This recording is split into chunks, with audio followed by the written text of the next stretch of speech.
So ito po yung sabi ng ating Panginoon dito sa John 14 verse 2 to 3. Basahin natin. Sa tahanan ng aking ama ay maraming silid papunta ako roon para ipaghanda kayo ng lugar. Hindi ko ito sasabihin kung hindi ito totoo. Kapag naroon na ako at naipaghanda na kayo ng lugar, babalik ako at isasama ko kayo upang kung nasaan ako ay naroon din kayo. So, ganoon din ang Panginoon. No? Babalik ang ating Panginoon, yun party niya. Ibig sabihin ng party niya, yung nanampalataya sa Kanya, naniwala at humihingi ng tawad sa Kanya sa nagawa sa mga kasalanan ng tao dito sa mundo. No? Babalik ang ating Panginoong Hesus at kukunin tayo mga nananampalataya. Kailangan nanampalataya tayo nasa kalooban ng Diyos, no? Hindi tayo nanampalataya ng ating kagustuhan. Nanampalataya tayo ng galing sa Diyos. Ngayon na naman ito nagsisimula, mga kapatid, no? Hanggang maaari, pag ganito, nagbibigay kayo ng balita tungkol sa lahat ng tao ng totoo, ay gagawa talaga ng demonyo. Kaya ito, masakit talaga lalamunan ko ang gagawa na talaga ng demonyo para ito ay bibigyan ang sakit ng lalamunan ko, pero hindi ako susuko sa lahat ng mga ginagawa ng demonyo. So, okay lang yan kasi nandiyan naman natin Panginoon. Wala namang imposible sa Kanya na hindi tayo pabayaan. So, ganoon na nga, no? Hindi tayo babalikan ang lahat ng tao dito sa mundo. Hindi ko lang masabi, no? Kasi ang lahat, ang sabi ng Diyos, babalik siya dito sa mundo yung party niya, no? Ibig sabihin ng party niya, yung nanampalataya sa Kanya ng kalooban niya, kalooban ng Diyos, no? Na para ay maligtas ang lahat ng tao sa pamagitan ng Kanyang sa Kanyang kalooban. Hindi ko lang sasabihin sa inyo na lahat tayo ay mapunta doon.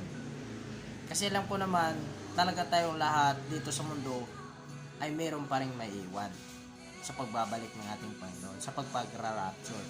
So, hindi ko lang masasabi sa inyo kasi ang Diyos na nagsasabi niyan. Siya na mag-uusga sa lahat. No? Huwag po tayo matakot dyan sa revelation na yan. Kasi ang revelation, patotoo lang naman yan eh. Ipapakita ang totoo. Kaya kung mas maganda, basahin nyo po yung revelation para makita yung katotohanan sa mangyayari ng panahon na yan. Kaya, ang hirap sa mundo,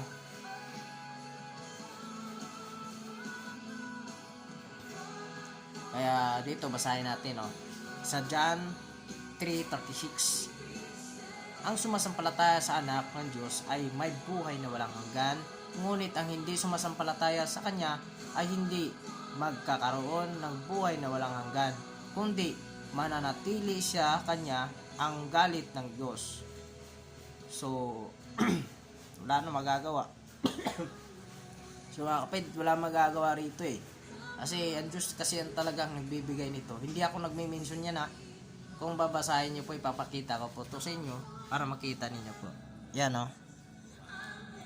Basahin nyo na lang po ang parte na yan. Kasi yan po ang nagbibigay ng totoo. Hindi po ako nagagawa ng istorya lang. So,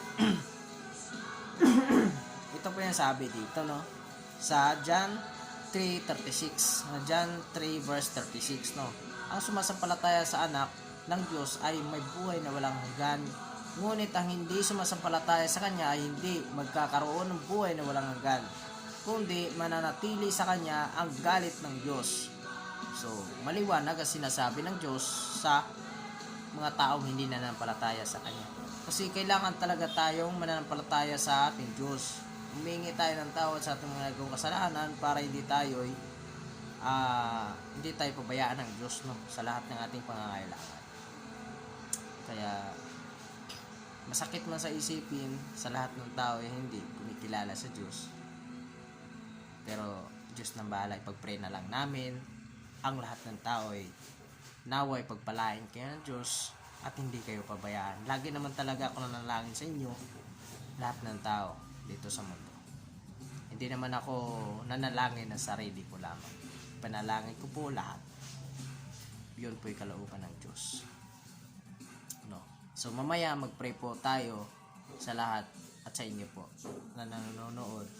Pa-pray ko po kayo sa lahat ng tao sa mundong ito sapagkat yun po ay kalooban ng Diyos, no? So